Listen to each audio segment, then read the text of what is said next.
He was the heavyweight who made miniature American flags famous in the 1968 Olympics in Mexico City.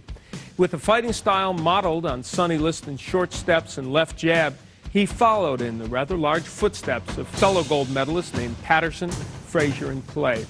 His name was George Foreman, and he was a big Texan who was about to launch a professional fight career that would last almost as long as any darn tootin' Olympic flame. On this edition of Big Fights Boxing Hour, we look at George Foreman, the early years. World middleweight champion, Sugar Ray Robinson. He won't be able to go. Must be the greatest heavyweight champion of the world. This is the main event.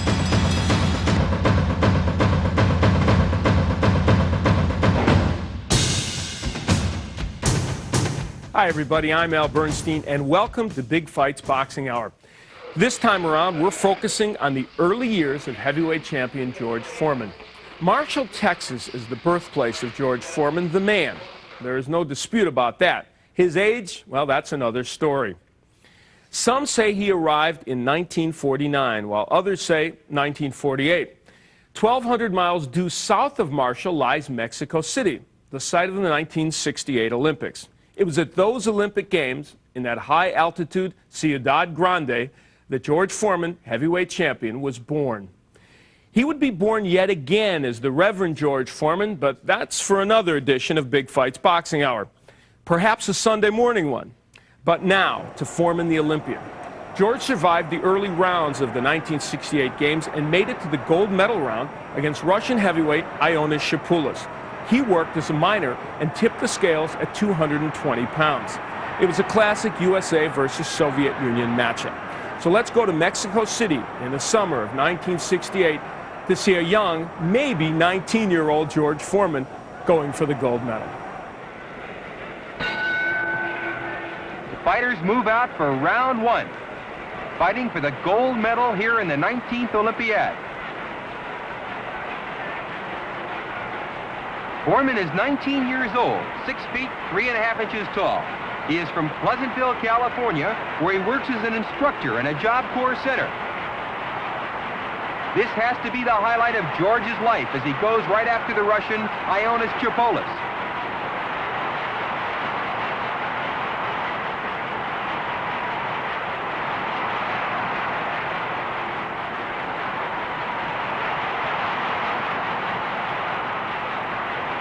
George winging in those punches here in round one.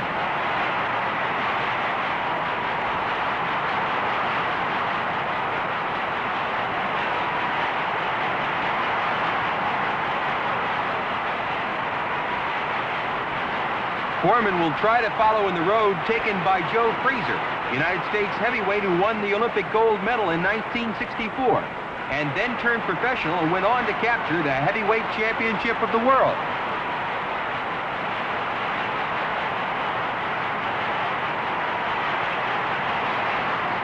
Ripping lefts by both fighters.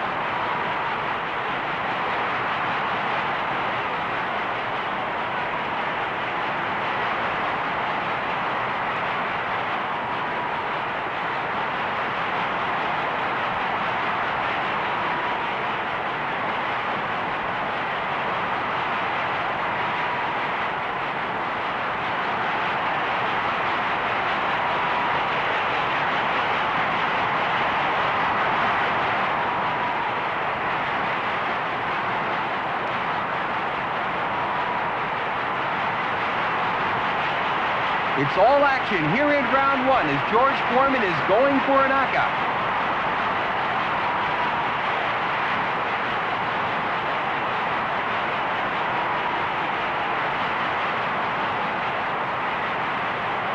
Ripping punches by George Foreman. Shapoulis bleeding from the nose. George is throwing bombs in there. He's taking over from the more experienced Russian, Ioannis Shapoulis.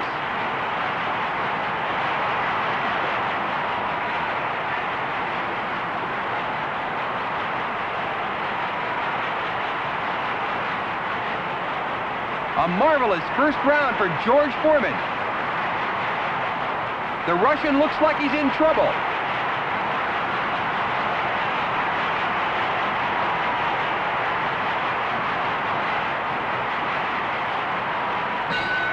there's the end of the first round, a dynamite round for George Foreman. Chipolis wearily sits down in his corner. His second wipes the blood off of his face.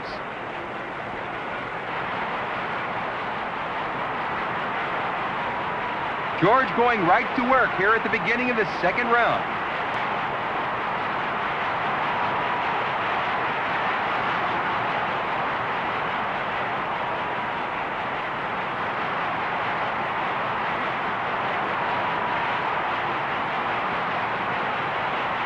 Dynamite punches by George Foreman.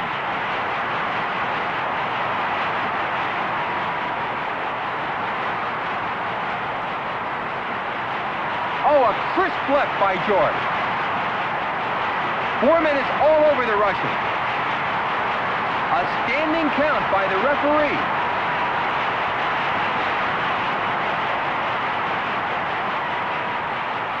The fight will continue at the count of 9.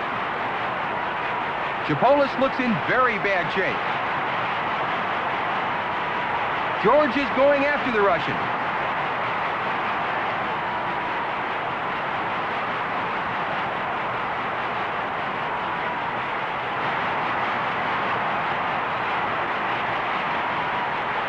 The referee tells the fighters to continue.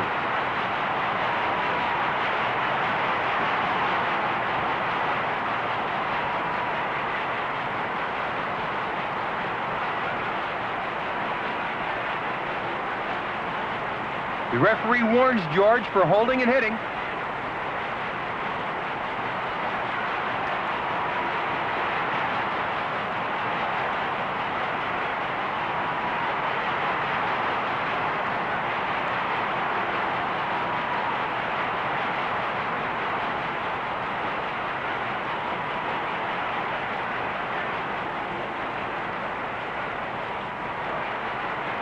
Foreman throwing bombs in there.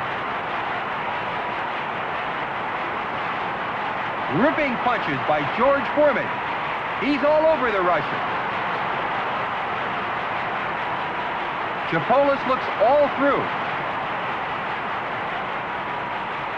George pouring it on, and the referee stops the fight in the second round. It's all over. George Foreman wins the gold medal of the 19th Olympiad in Mexico City. Ionis Chipolis, very weary, a dejected loser. And there's George holding up the American flag in the center of the ring before thousands of impressed spectators and millions more of television viewers. An inspiring ending to Olympic boxing at the Mexico City 19th Olympiad. Though some fight experts said he needed seasoning before turning pro, George Foreman launched his pro career almost immediately after his gold medal victory at the '68 Olympics. Foreman's debut in June of 1969 came against a Brooklyn printer named Donald Waldheim, who was 10 years older than Foreman. 2 minutes into the third round at Madison Square Garden, Waldheim went down under a barrage of sledgehammer blows from George. 8 months later, on February 16, 1970, a young and undefeated George Foreman was back at the Garden, getting his first real test as a fighter.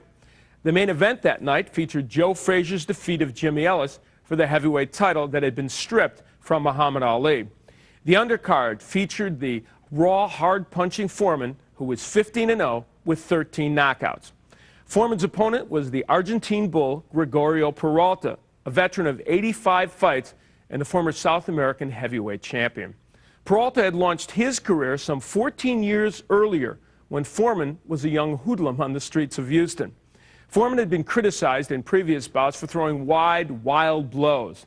Let's see if George listens to his critics and makes any adjustments as we go to Madison Square Garden for the undercard battle between George Foreman and Gregorio Peralta, February 16, 1970. If you're viewing in color, Peralta in the white trunks, Foreman in the blue and black and white. Peralta in the light trunks, Foreman in the dark. Foreman at 213, Peralta 198. Peralta, the seasoned fighter, 9th rated among the heavyweights, the first testing challenge for the 21-year-old Foreman, who has only fought 15 times professionally but won 13 by way of knockout. Peralta with 85 bouts under his belt. 73 victories, 5 defeats, 7 draws.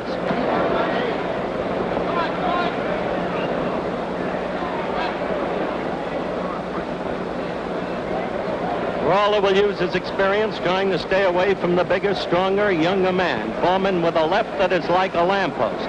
A recurring piston, if you will.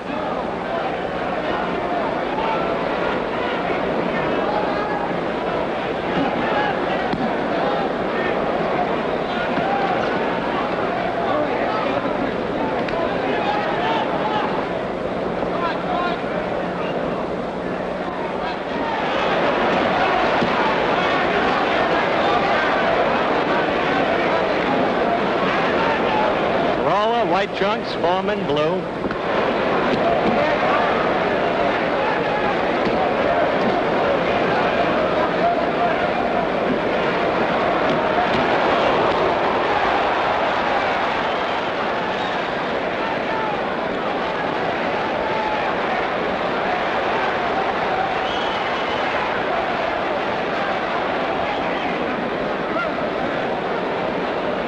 Excited about this fight because it's by far the most testing challenge the young Olympic champion has had professionally up till now. Couldn't have expected otherwise because of Peralta's ranking and because of his experience. Again, a near slip by Peralta. The left, a glancing left by Foreman as Peralta was off balance. Did no damage.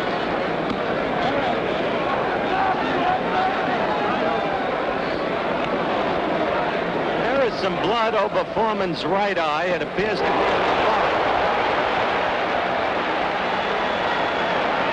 yes, there is a slit just over Foreman's right eye. Perhaps you can detect it. Does not appear serious at this moment unless the flow of blood starts to go down into the eye. Now Foreman is belaboring Peralta, and for the first time Peralta appears a little tired.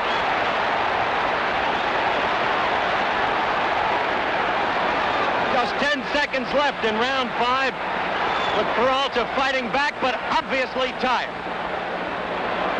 Blood over Foreman's right eye.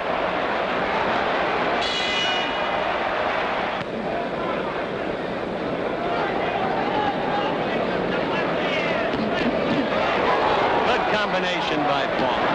Coming in strongly against Peralta now. But Peralta taking the punches. Once Willie Pastrano, never noted as a puncher, stopped Peralta in the 5th round, but that was because of cuts. Peralta has always been a determined competitor.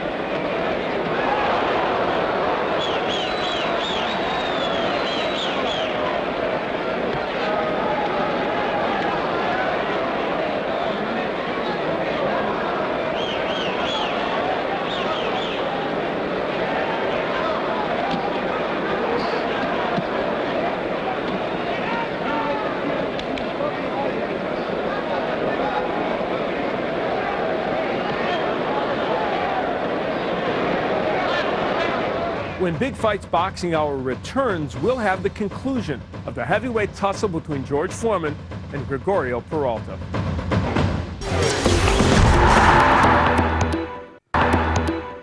You're watching Big Fights Boxing Hour on ESPN Classic. Round 9. Tough fight for George Foreman. Unofficial scoring around ringside. Very close. Foreman slightly in the lead. Seasoned Peralta doing just about what the matchmaker Teddy Brenner expected. Putting up a whale of a battle against the younger, stronger man, giving away 15 pounds, but using his experience to tie Foreman up on the inside, never to give Foreman the leverage for the thunderous lefts and rights that he was able to use as an amateur in his first 15 professional fights. Now Foreman got in a good left and a right and hurt Peralta. Peralta was hurt. Foreman going at him but not putting him down. But Peralta hurt.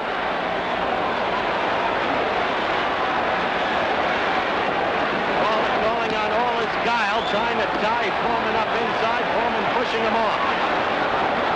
Crowd sensing the kill. Peralta now in the corner, as you see. Foreman flailing away at him and not landing the one good punch that could put him down.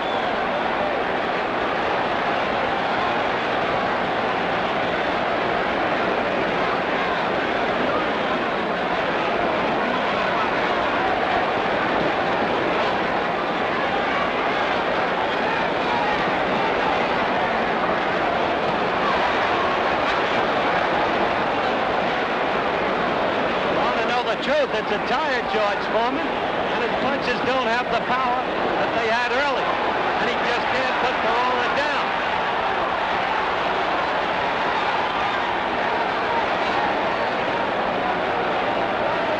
Little more than a minute left in this, the 9th round. Perola on the attack now. Not doing any damage, but Perola turning aggressive.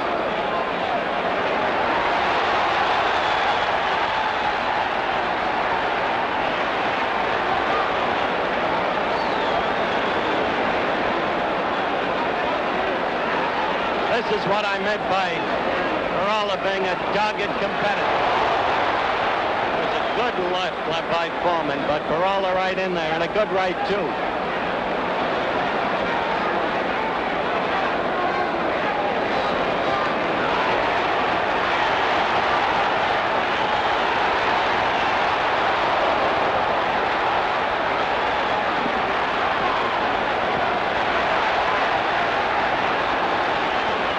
10 seconds left of an exciting round with Foreman belaboring Perola, but Perola gamely fighting back.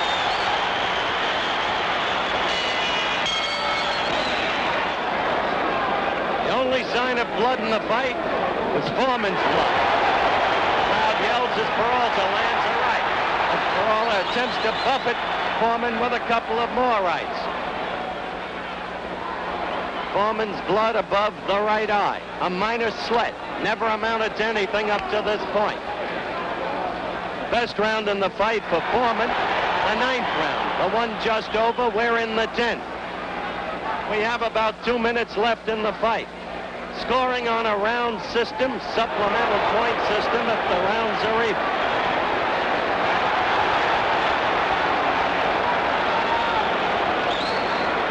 This is a town for underdogs. It's the city of the Mets and the city of the Jets, and they love to see the underdog come on.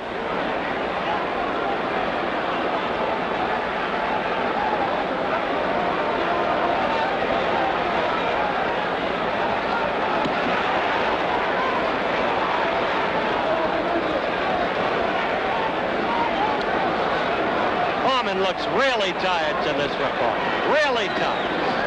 He is doubtless in the lead in the scoring, but you never really know.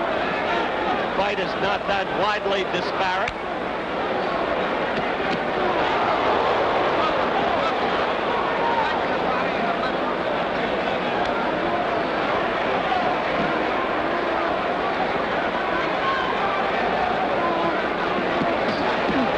Foreman with a good left and right combination to the head. Drawing upon inner resources, trying to end it if he can. Less than a minute left in the fight.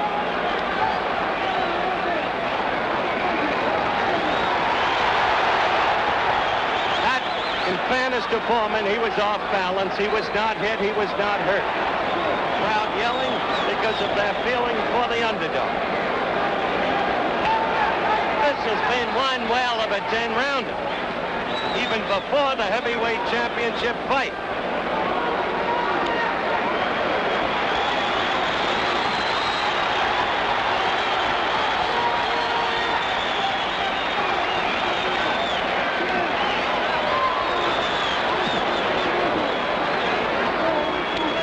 Seconds left in the bout.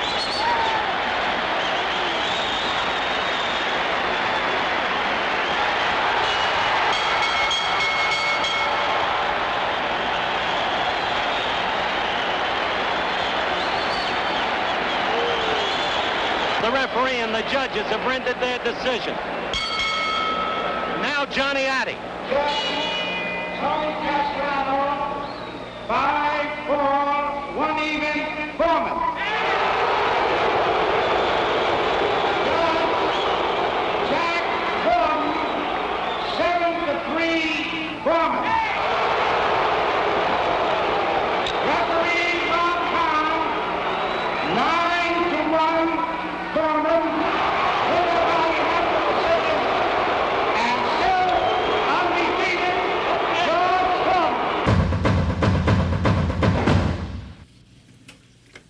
So Foreman did adjust his style a bit, shortening his punches and showing a strong right lead. Though he did revert to his wild style a few times, Foreman found himself going the distance in a fight for only the third time in his young career. He was also quick to shake off the boos he received from the Garden crowd. The crowd was beautiful, he said. The booing? I'm a fighter first, then I'm a performer second. And every performer has his critics. Foreman's trainer, Dick Sandler, could take some of the credit for the victory. Sandler knew that the exhausted Foreman had not been keeping track of the round numbers. So at the end of the 8th round, Sandler told him, "The next round's your last. Give it your all." After the 9th round, Foreman, of course, realized he'd been tricked and became so furious he didn't know whether to pound Sandler or his Argentine opponent. Foreman and Peralta would meet again in 1971, and Foreman would prevail with a 10th round knockout. Let's go beyond the ring to see what was making headlines. In 1969, the year that George Foreman turned pro, nearly 500,000 people gathered in upstate New York in the name of peace, love, and rock and roll. Rain-soaked flower children grooved to the likes of Jimi Hendrix, Jefferson Airplane, and Sly and the Family Stone, as Woodstock became the most celebrated musical festival of all time. That same week, a struggling musician named Charles Manson became one of America's most infamous criminals. The leader of a cult known as the Family, Manson was preparing his followers for a devastating race war that would end with Manson taking over the world.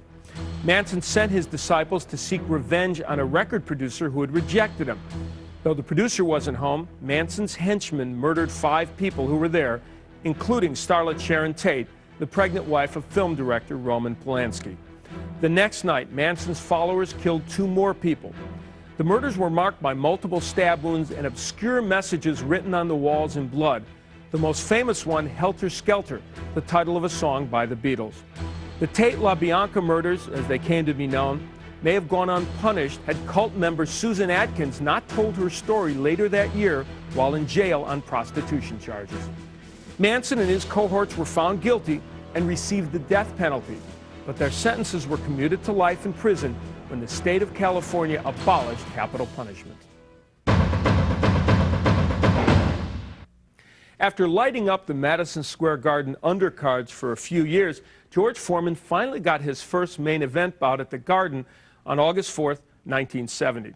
He was facing the Canadian heavyweight George Chuvalo, he of the granite chin, who had fought and earned respect from Joe Frazier, Muhammad Ali, and Floyd Patterson. This was the 21-year-old Foreman's biggest payday to date, and he was again facing a much older opponent. Chuvalo was 11 years his senior, and though Foreman was a slim favorite going into the bout, many were there to see if Foreman was championship caliber. Ringside guests included top heavyweights Jerry Quarry, Jimmy Ellis, and Floyd Patterson. Foreman was 21-0 going in with 18 knockouts. The rough-and-tumble Chuvalo was 59-15-2 with 51 knockouts and a chin that had taken hundreds of blows from the best heavyweights in the world. So let's go to Madison Square Garden, August 4th, 1970, as George Foreman steps into the heavyweight spotlight against veteran tough guy George Chuvalo. Here's round 1 of this 10-round heavyweight bout. George Foreman on the left in the red trunks, if you're watching in color. George Chuvalo in the blue trunks with the red border.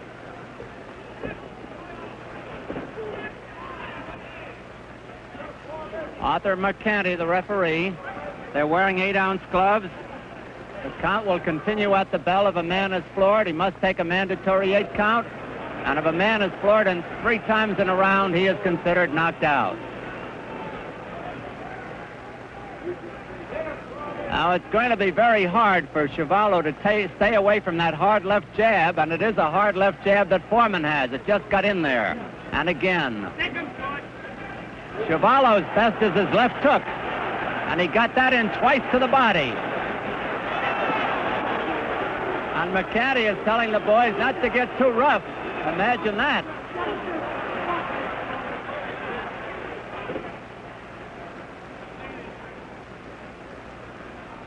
Both are very strong.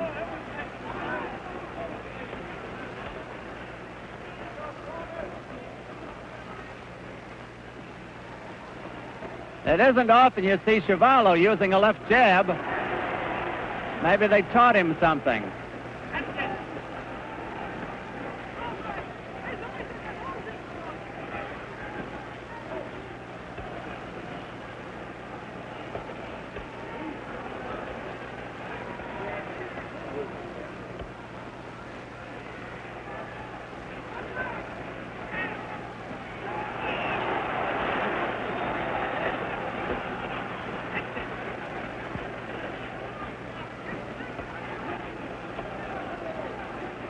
Cavallo figures to go to the body to slow down the younger opponent, 11 years younger at 21. Foreman to make use of that left jab. A minute to go in round one.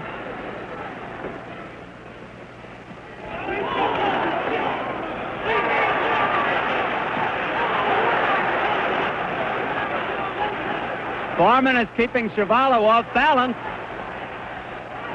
Cavallo can't get set here.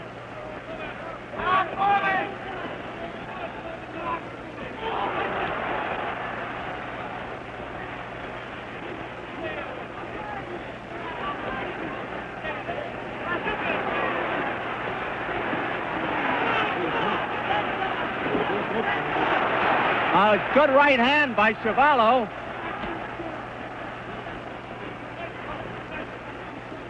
And those are pretty good bombs. 10 seconds to go in round one.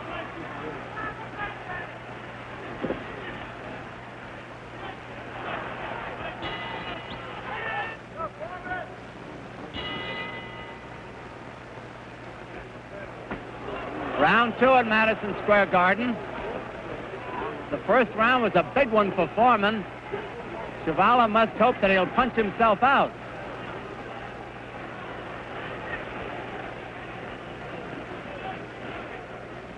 Foreman making good use of his reach advantage.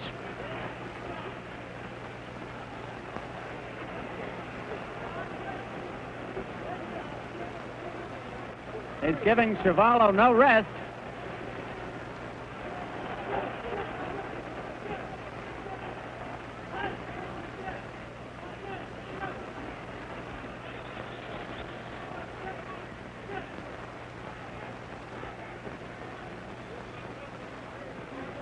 Cavallo apparently having trouble with his breathing.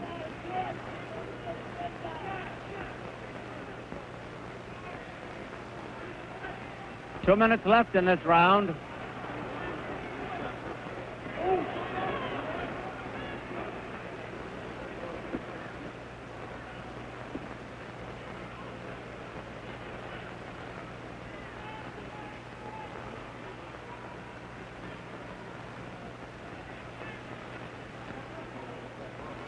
Cavallo's best punch is his left hook to the body, and the question is, can he get it in there often enough? A good one to the head by Cavallo.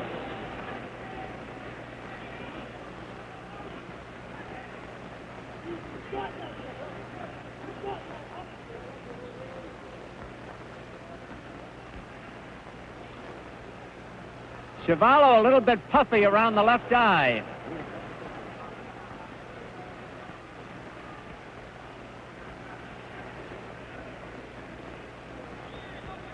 There you can see the puffiness around Cavallo's eyes. A minute to go in this round.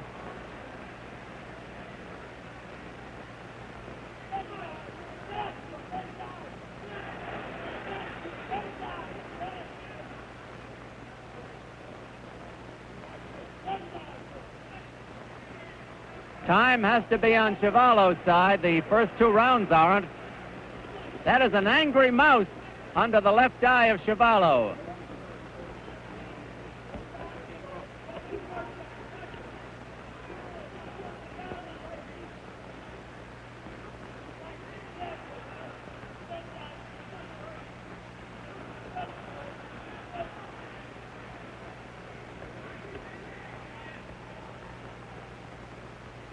Ten seconds to go in round two.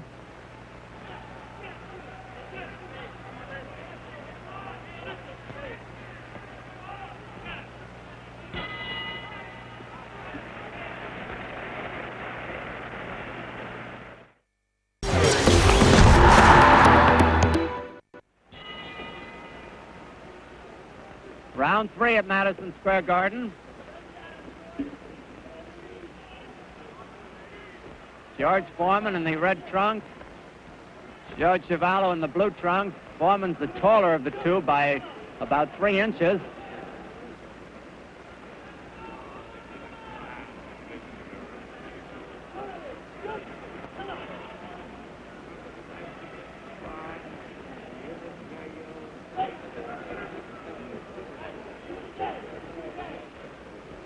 Foreman, for all of his inexperience, he's only had 21 fights, all of which he's won, is going about this job in a methodical, workmanlike way. And he's taking his time, unhurried, just piling up the points.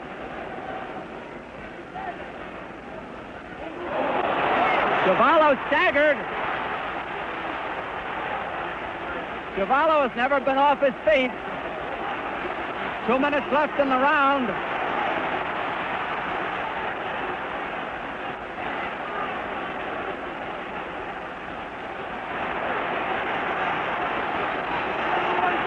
It's an awesome battering that Chuvalo is taking.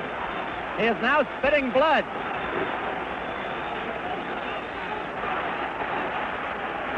Chuvalo being battered in his own corner.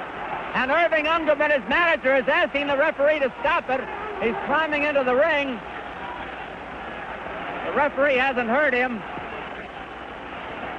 It's all over. It's all over. Arthur McCanty has stopped the fight.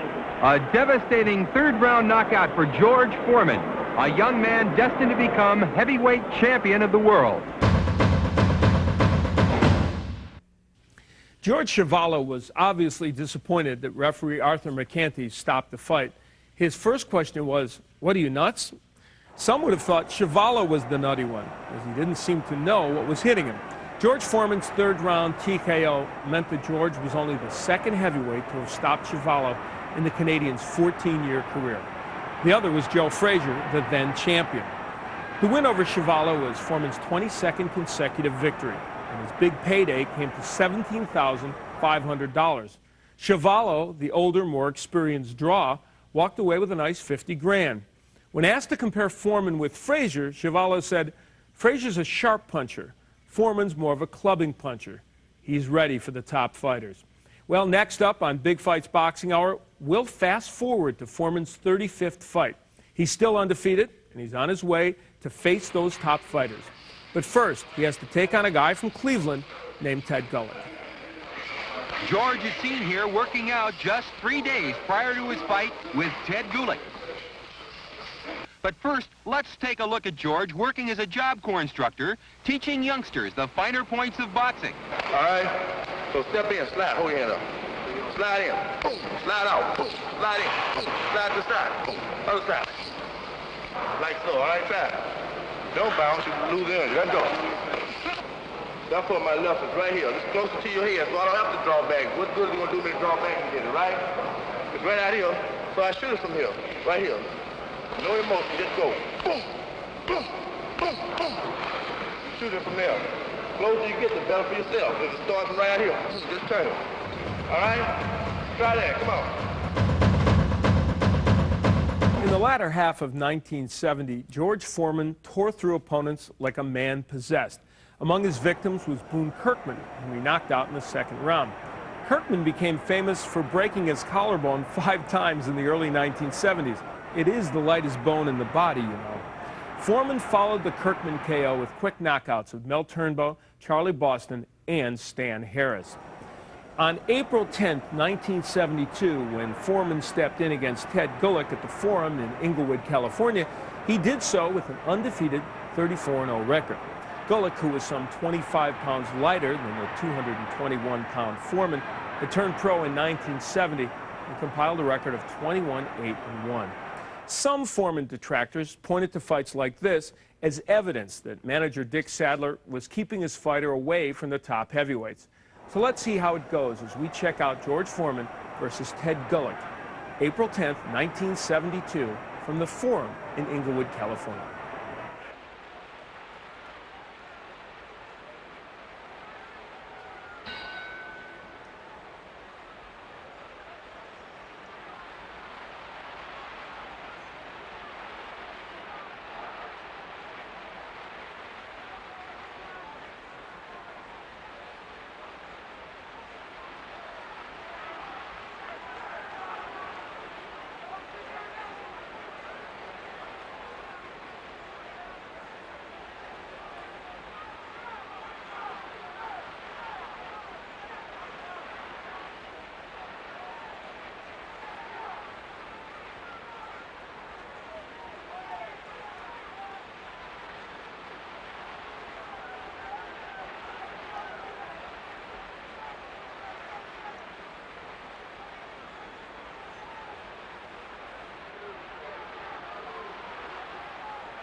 and gentlemen, your attention please. The winner on a knockout, 228 into round 2, still undefeated, George Foreman.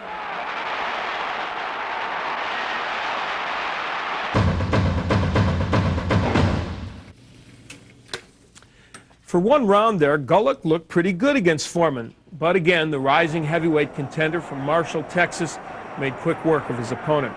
Foreman's next two victims, Miguel Paez and Terry Sorrells, went down in the second round. By the end of 1972, George Foreman was on the verge of greatness. An appointment with Joe Frazier, a bona fide title shot, loomed on the horizon in Jamaica.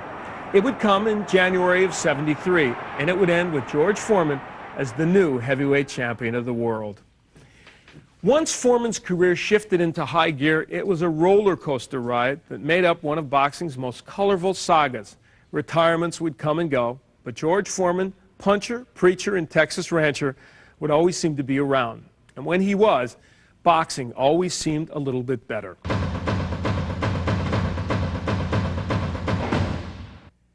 Before George Foreman was a personality, he was a puncher. Before George Foreman was a sportscaster, he was a puncher. And before George Foreman was a product pitchman extraordinaire, he was a puncher. Being a puncher is what made all of that possible. As we transport ourselves to the early years of Foreman's career, it reminds us that above all, the young George Foreman was about pure, unadulterated power. And even if the fight with Muhammad Ali and Zaire punctured that facade a bit, still, George at any age has given us many knockout thrills. And we certainly saw the genesis of that on this edition of Big Fights Boxing Hour. I'm Al Bernstein. We'll see you next time.